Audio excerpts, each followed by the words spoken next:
নমস্কার বন্ধুরা, মধুমিতা কিচেনে আপনাদের সবাইকে স্বাগত। আবার চলে এলাম নতুন একটা রেসিপি নিয়ে। আজকে বানাবো একটা মোচার অজানা একটা রেসিপি। তাই জন্য দেখো আমি মোচাগুলোকে আমি ছাড়িয়ে নিচ্ছি। কম বেশি সবাই মোচা কিন্তু ছাড়াতে জানো, এইভাবে কিন্তু মোচাগুলো ছাড়িয়ে নিতে হবে।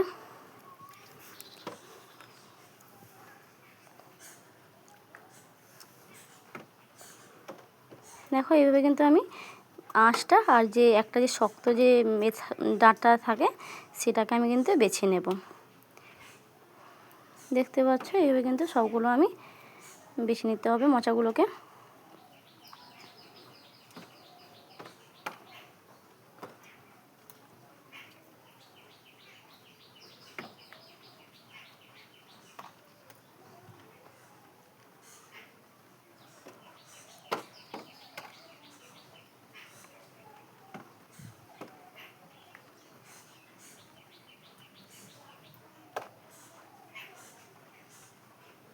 দেখো আমি এইভাবে কিন্তু সবগুলো মোচা আমার ছাড়ানো হয়ে গেছে।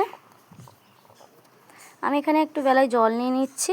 জলে একটু হলুদ গুঁড়ি দিয়ে দেবো, কারণ হলুদ গুঁড়ি দিয়ে দিলে কিন্তু আর হাতগুলো কালো হবে না আর মোচাটাও আর কালো পড়বে না কিন্তু, তাই জন্য হলুদ গুঁড়ি জলে দিয়ে অবশ্যই এটা করতে হবে। আমি কিন্তু এবার ছোটো ছোটো করে মোচাগুলো কেটে নেব।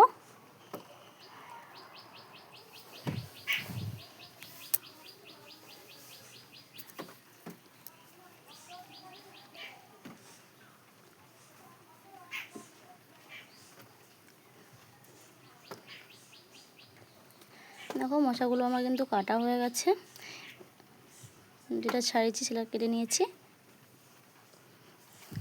দেখতে পাচ্ছ।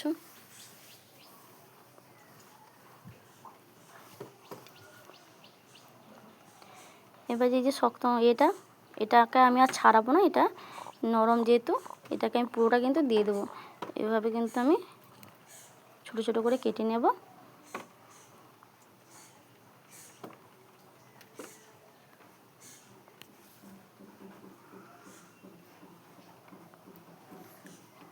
এইভাবে কিন্তু ছোটো ছোটো করে আমি কেটে নেব। কেটে দেখো একসঙ্গে আমি হলুদ জলে ফেলে দিয়েছি। একটু হলুদ জলের সাথে একটু ভালোভাবে চটকিয়ে দেব। দেখো আমার হাতে কিন্তু একটুও কোনো কালো কষ পড়েনি, দেখতে পাচ্ছ।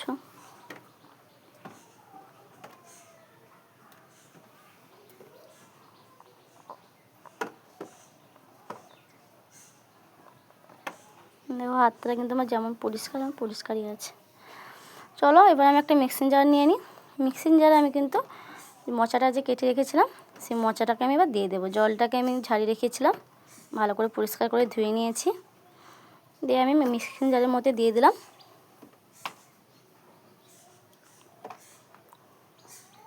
কিছুটা কাঁচা লঙ্কা,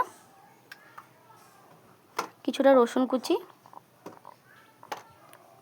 কিছুটা আদা কুচি আর অল্প একটু জল দিয়ে এটাকে আমি ভালোভাবে পেস্ট করে নেব। দেখো আমার কিন্তু পেস্ট করা হয়ে গেছে, বাটা হয়ে গেছে। চলো এবার একটা বেলার মধ্যে ঢেলে নিই। এখানে একটা ডিম ফাটিয়ে রেখেছিলাম, সেই ডিমটা আমি দিয়ে দিচ্ছি, ডিমের মিশ্রণটা। অল্প একটু লবণ আর অল্প একটু হলুদ গুঁড়ি দিয়ে আমি একসঙ্গে এটাকে ভালোভাবে মিশিয়ে নেব।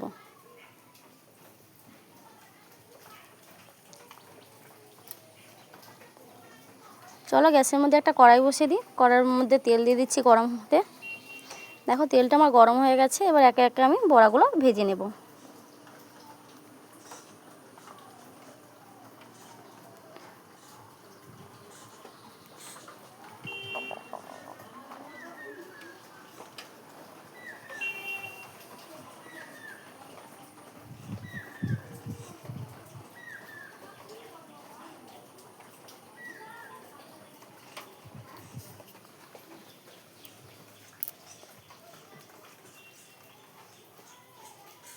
দেখো আমি একে একে বড়াগুলো দিয়ে দিয়েছি ভাজার জন্য।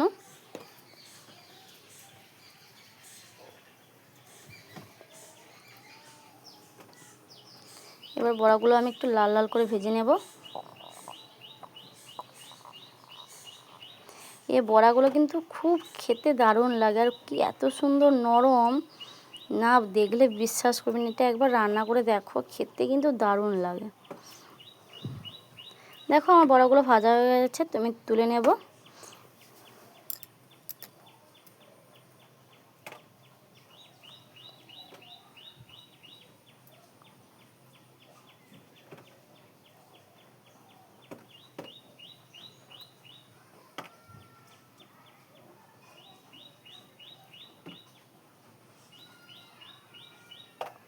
এইভাবে কিন্তু আমি সবগুলো বড়া ভেজে নিয়েছি। এবার আমি ওই তেলের মধ্যে আলু যে কেটে রেখেছিলাম ছোটো ছোটো করে, সেই আলুটা আমি দিয়ে দেবো ভাজার জন্য।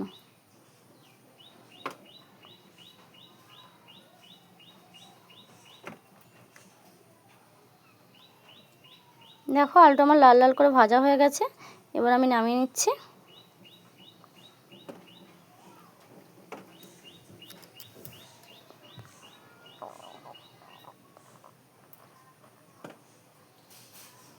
আমি সেই তেলেতে আরেকটু তেল দিয়ে দিচ্ছি, দিয়ে এখানে পেঁয়াজ কুচি দিয়ে দিলাম।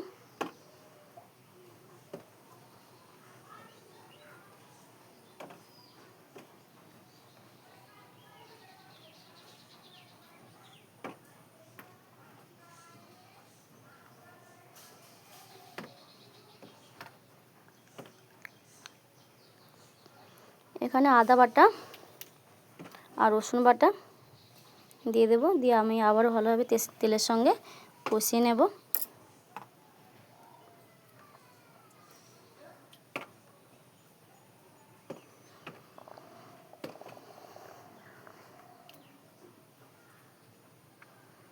এবার কেটে রাখা টমেটোটা আমি দিয়ে দেব।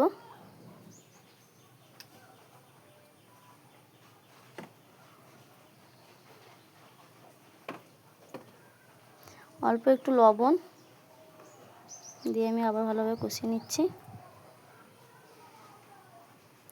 এবার হলুদ গুঁড়ি আর লঙ্কার গুঁড়ি দিয়ে দেব। আর এখানে তোমরা যে যেমন ঝালটা খাও সেইভাবে কিন্তু এখানে ঝালটা দিতেই পারো।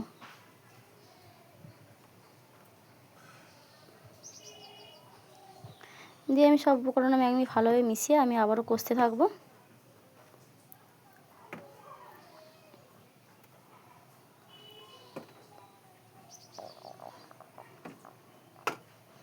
দেখো আমার কিন্তু কষা হয়ে গেছে, এবার আমি অল্প একটু জল দিয়ে আমি আবারও ভালোভাবে কষিয়ে নেব।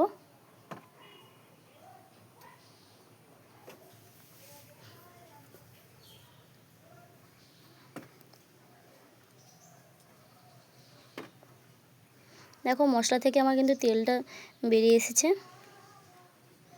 এবার ভেজে রাখা যে আলুগুলো আমি এবার দিয়ে দেব, দিয়ে আমি আবারও ভালোভাবে একসঙ্গে কষিয়ে নেব।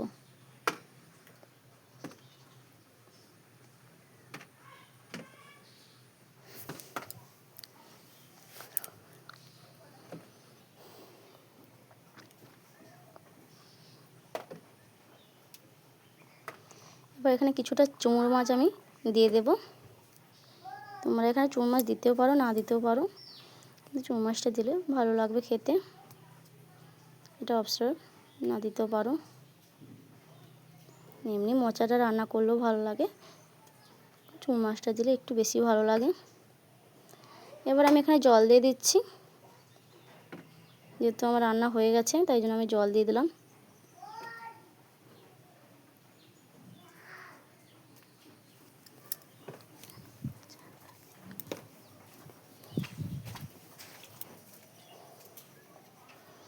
চলো আমি একটু ঢাকনা দিয়ে দিই, কারণ আলুগুলো আছে, যাতে আলুগুলো আমার ভালোভাবে সিদ্ধ হয়ে যায়।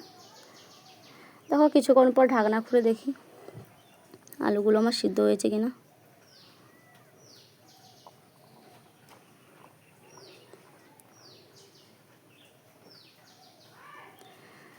চলো এবার ভেজে রাখা বড়াগুলো আমি দিয়ে দেবো।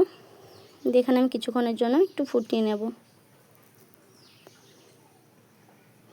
বড়াটা দিয়ে কিন্তু বেশি ফুটানো যাবে না, তাহলে কিন্তু বড়াগুলো এদিকে নরম আর সব ভেঙে যাবে, তাই জন্য বেশিক্ষণ ফোটানো যাবে না।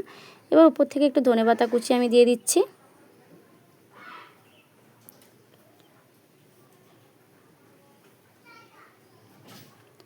দিয়ে আমি আবার একসঙ্গে ভালোভাবে মিশিয়ে নেব। দেখো আমার রান্না কিন্তু হয়ে গেছে। অবশ্যই বলো আমার রান্নাটা কেমন হলো। যদি ভালো লাগে লাইক কমেন্ট করে সাবস্ক্রাইব করে পাশে থেকো।